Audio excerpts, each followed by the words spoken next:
অনেক মহিলারা বলে সকালে ঘর ঝাড়ু দেওয়া ছাড়া ও রাত্রে ঘর থেকে কাউকে কিছু দেওয়া যাবে না।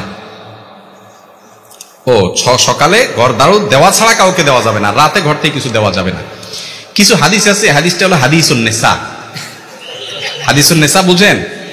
এগুলো আমাদের মা চাচিদের মধ্যে প্রচলিত আছে, কোরআন হাদিসে এগুলোর কোনো অস্তিত্ব। এটা হলো এরকম একটা হাদিস যে ঘর ঝাড়ু দেওয়া ছাড়া কাউকে কিছু দেওয়া যাবে না।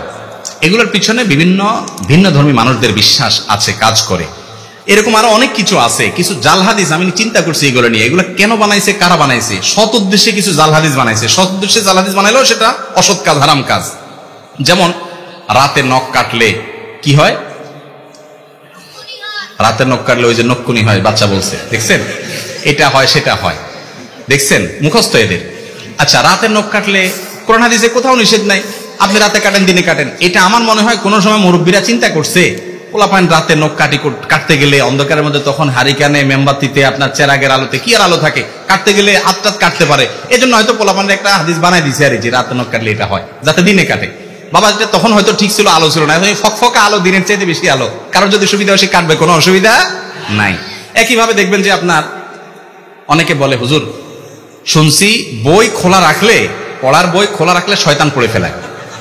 তা আমি বলি শয়তান পড়ে ফেললে ভালো তো, এটা মানুষ হয়ে গেলে তো ভালো, যদিও শয়তান পড়ে শয়তানই করবে। যাই হোক, এটা একটা ভিত্তিহীন কথা, ফালতু কথা, মিথ্যা কথা, এর কোনো ভিত্তি নেই।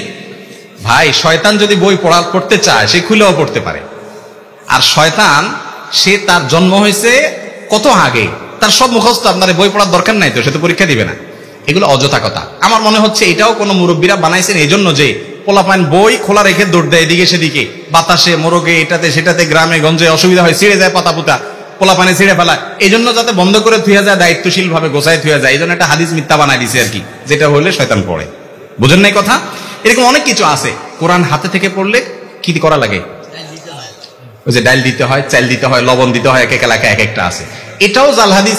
কোন মুরব্বীরা হয়তো বানাইছেন এই চিন্তায় যে কোরআন বেটা ধরবা তুমি সিরিয়াসনেসের সাথে ধরবা, কেরম করে ধরছো, কেমন ধরছো, তোমার হাত থেকে পড়ে গেছে, ওরে মানুষ করার জন্য একটা হাদিস বানায় নিছে জাল, যে পড়লে যাতে চাল ডাল লবণ দেওয়া লাগে। বাবা তখন চাল ডাল লবণের অনেক দাম ছিল, কষ্ট করে জোগাড় করতে হইতো। আর 2 কেজি 1.5 কেজি চাইল এখন কোনো ব্যাপার, পোলাপানের 5 MB টাকা, এইটা করা লাগবে বললে পোলাপান ভয় পাবে। এগুলো তখন কোন সৎ উদ্দেশ্যে মানুষ বানাইছে। এরকম অনেক ফালতু কথা আছে, শুনে রাখেন।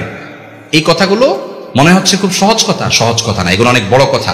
আল্লাহ বলেছেন ওয়া আনতাকুলু আলাল্লাহি মা লা তা'লামুন, আল্লাহ তাআলার ব্যাপারে তোমরা না জেনে কিছু বলবা না, মন গড়া কিছু বলবো না, এগুলো গুনাহের কথা, জায়েজ নাই।